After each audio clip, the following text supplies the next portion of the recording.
So practice, practice, practice. Enjoy practicing with the breast and hips. Enjoy being pregnant.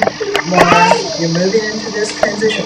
And this is why Andrea sees at the end of it couples who are better at dealing with children. Because they have moved from being skilled in pregnancy through the being skilled. They don't have a drop in their skill usage. Right? So they don't drop their skill usage when they're faced with a newborn. And fathers have no fear. And the women who knew their husbands were useless, the men knew they were useless. When the baby's born and the man tries, she's impatient with him, flicks him off and says, you're useless then, even if she doesn't say it out loud. I can't wait for you to numble and bumble here because I'm numbling and bumbling here and I had to do that by myself. So get out of my face. And 18 months later, so I have one baby, I don't need a second one. We don't want that. Any of you who have had boy children, who have grown up, your husbands, your brothers, you don't want this in your society. This is terrible. We've done a terrible thing to the men in our society. And we need to bring them back.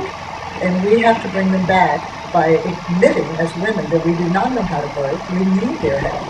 We need to be skilled in this common language and work together as a family.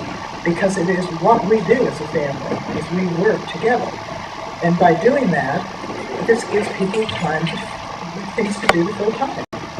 We want you as women who see lots of births to feel confident and skilled with helping families, helping women work with their babies' efforts to be born, and fathers working together with mothers. We do not want you to be primarily teaching this. We do not want you to be primarily doing it on people. We want to find that fine balance of how you help to encourage people first. And second, we want you to be the person that they come to and show that they are learning skills. That's before birth. Okay? So we want you to encourage them in pregnancy. We want you to say, what have you learned? Show me. Learn from the families. Okay? Then when they're in labor, if they're doing it well, you want to compliment them on their doing it well. And if you feel that they need a bit of tweaking, that you know how to tweak them along, right? And that you continue to encourage the families to work together, being tweaked along. That if you can tweak them along and compliment them to the best of their abilities, then they will do it. They will realize that time is passing and they are going to do this.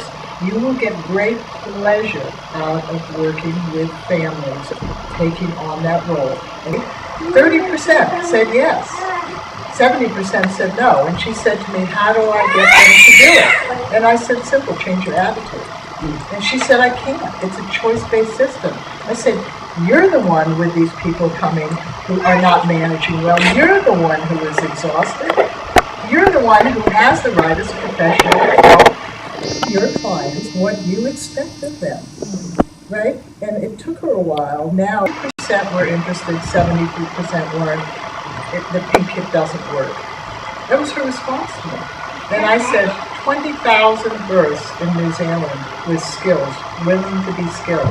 What would that have done to New Zealand in 2001? The biggest challenge is that you've been so ingrained into believing that you are a midwife rather than you work as a midwife. That you are a human being, you are a woman, but you are not a midwife. It's your occupation, it's your job.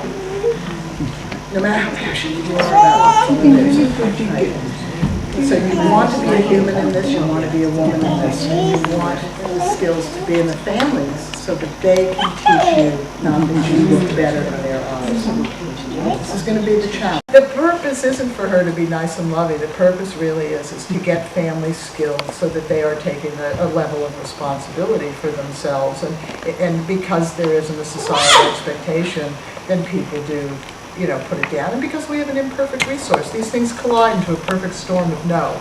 But if you are keen on making a change, and you encourage, if you feel good about this, encourage your professional body to help get funding for it so that we can put out a resource that's brilliant.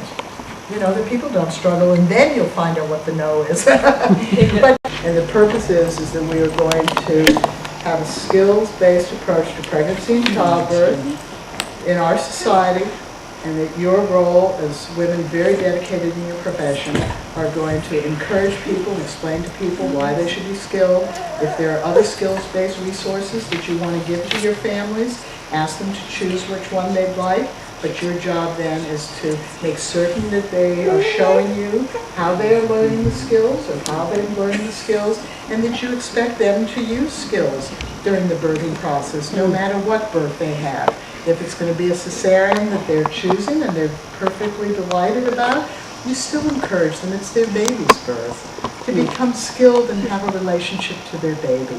It's okay if they're choosing a cesarean. If they move from a labor into an emergency cesarean, encourage them to continue to use their skills while being prepped and in surgery. They don't have to be disconnected. If their birth plans for normal birth changes, tell them it's okay, just use your skills anyway alongside the assessments and monitoring and procedures. If they have a procedure being done that's uncomfortable, encourage them to use skills. Encourage the secondary care providers. If the procedure has to be done, it takes no time to say to a couple, if you've been learning a good breathing and relaxation exercise, do that now, because this procedure might be a little bit uncomfortable. And then you watch people breathe together while you're stripping the membranes or breaking the water bags or doing an unpleasant internal. It takes nothing to encourage people to use skills during this process. It takes nothing to do that. Because you will get less patient with people who just are getting from birth. You'll want to see more from people.